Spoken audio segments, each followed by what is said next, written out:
बात करते हैं भारतीय जनता पार्टी की एक महत्वपूर्ण जो एक लक्ष्य उन्होंने रखा है 370 सीटों के बारे में, जिसमें आज यही चर्चा हो रही है। थोड़ी अलग सी बात नहीं है। मुझे इस बात को कहते हुए आज गुरेज नहीं है। ये मेरा 8वां लोकसभा का एंकरिंग है, या यूं कहें कि एक बतौर होस्ट मैं शोज होस्ट कर रहा हूं। 1996 से मैंने लोकसभा के चुनाव कवर करने और उसके शोज होस्ट करने शुरू किए हैं। मेरे अपने तजर्बे में बीते 8 लोकसभा के चुनाव जो मैंने कवर किए हैं, ये 8वां लोकसभा चुनाव है। ये पहला मौका मैं देख रहा हूं जहां बात इसकी नहीं होती कि कौन सा पक्ष चुनाव जीतेगा। चर्चा इस मुद्दे पर हो रही है कि जीतता हुआ पक्ष क्या 370 के आंकड़े को छुएगा, क्या 400 के आंकड़े को एनडीए पार कर लेगा। यह अपने आप में एक बहुत ही अलहदा चुनाव है, और इस विश्वास और भरोसे को लेकर जो प्रधानमंत्री नरेंद्र मोदी और उनकी पूरी सरकार और टीम आगे बढ़ रही है, यह बहुत कुछ कहती हुई दिखाई देती है। आखिरकार इतना प्रचंड विश्वास क्यों है? एक प्रचंड बहुमत का दावा भारतीय जनता पार्टी और मोदी सरकार कैसे कर पा रही है? आइए जरा इसको एनालाइज करते हैं। सबसे पहले आपके सामने कुछ आंकड़े प्रस्तुत करते हैं। 2009 में भारतीय जनता पार्टी ने जब अपना चुनाव लड़ा था, उस वक्त लाल कृष्ण आडवाणी, जो कि भारतीय जनता पार्टी के बहुत ही महत्वपूर्ण नेता हैं, प्रधानमंत्री के तौर पर उन्हें प्रोजेक्ट नहीं किया गया था, लेकिन ऐसा माना जा रहा था कि वो प्रधानमंत्री कैंडिडेट हो सकते हैं।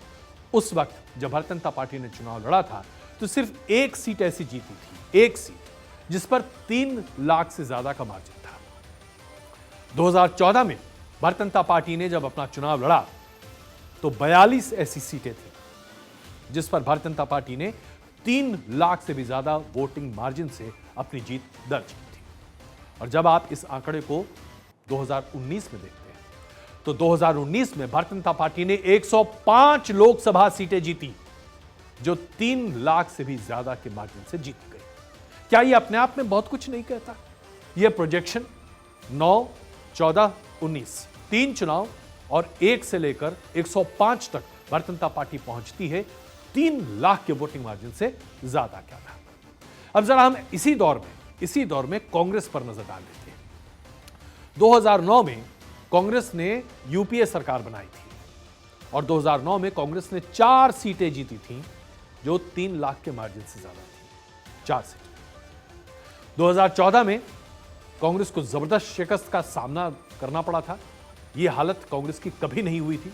44 सीटों पर सिमट गई थी, और उस वक्त कांग्रेस के पास सिर्फ 2 सीटें ऐसी थीं जिस पर कांग्रेस ने 3 लाख के मार्जिन से ज्यादा की जीत दर्ज की थी। 2019 में कांग्रेस का प्रदर्शन बेहतर हुआ और कांग्रेस ने 3 लाख के मार्जिन से जीतने वाली सीट 5 कर दी। 2019 में कांग्रेस के पास 5 सीटें थीं जो वो 3 लाख के मार्जिन से जीती थी।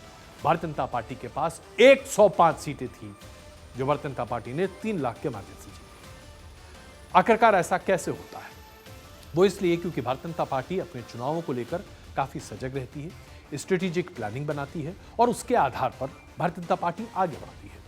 अब जरा देखिए, 2014 में भारतीय जनता पार्टी ने 282 सीटें अपने दम पर जीती थी, पूर्ण बहुमत की सरकार।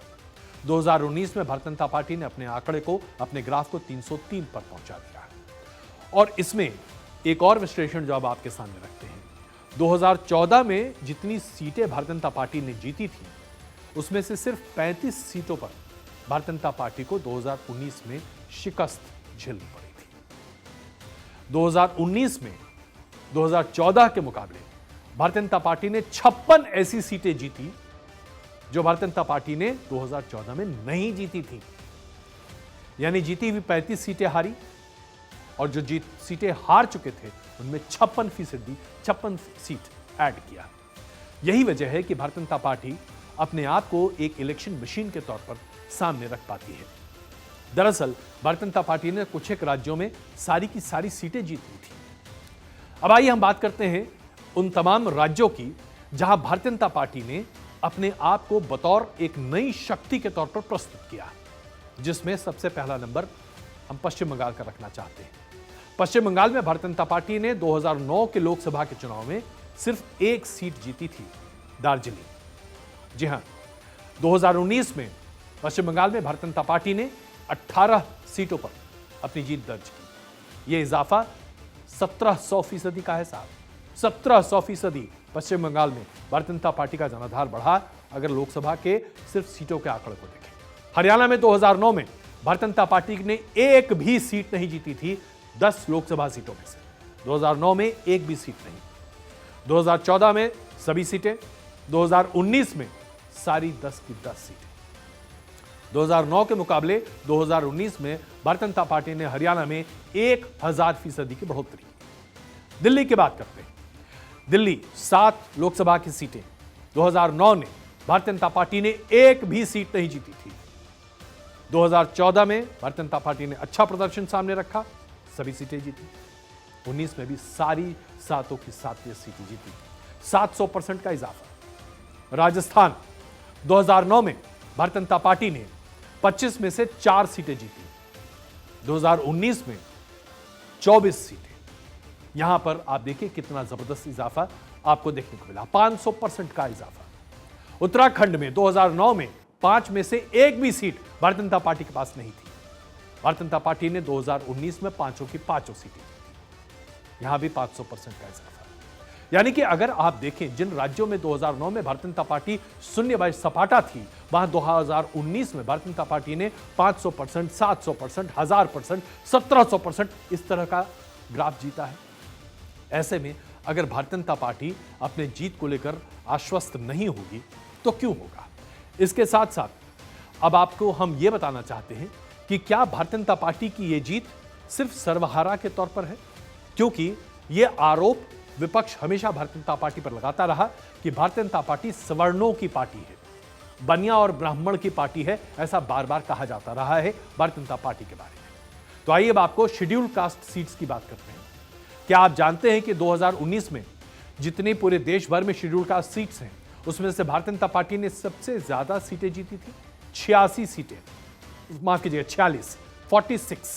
46 सीटें भारतीय जनता पार्टी ने 2019 में शेड्यूल्ड कास्ट सीट्स पर अपनी जीत हासिल की थी। कांग्रेस को सिर्फ 5 सीटों पर सफलता मिली, टीएमसी 5 सीटें जीत पाई थी और अन्य के खाते में 23 शेड्यूल्ड कास्ट सीट गए थे। अब इसी से आप अंदाजा लगा लीजिए कि भारतीय जनता पार्टी एक ऐसी इलेक्शन मशीन है जो कि लगातार अपनी चुनावी प्लानिंग, अपनी स्ट्रैटेजी, जनाधार को बढ़ाना और उसके आधार पर वोट बढ़ाने की प्रक्रिया में शामिल रहती है और निरंतर प्रयासरत रहती है। भारतीय जनता पार्टी का 2024 में लक्ष्य 50% वोट हासिल करने का है। 37% के आसपास वोट शेयर है भारतीय जनता पार्टी का 2019 के लोकसभा के चुनाव में। भारतीय जनता पार्टी ने जीत का लक्ष्य इस बार 50% रखा है। जाहिर सी बात है ये एक जीत का लक्ष्य है, इसे हासिल कर पाना अपने आप में मुनासिब या आसान नहीं हो सकता। लेकिन यहां इस बात को लेकर गौर करना पड़ेगा कि भारतीय जनता पार्टी ने 200 से ज्यादा सीटें, 200 से भी ज्यादा सीटें 50% प्लस वोट शेयर से जीती। यह अपने आप में एक महत्वपूर्ण आंकड़ा है। ऐसे में अगर भारतीय जनता पार्टी अपने 400 से भी ज्यादा उम्मीदवारों के लिए 50% वोट शेयर का लक्ष्य लेकर रखती है तो यह अतिशयोक्ति नहीं है।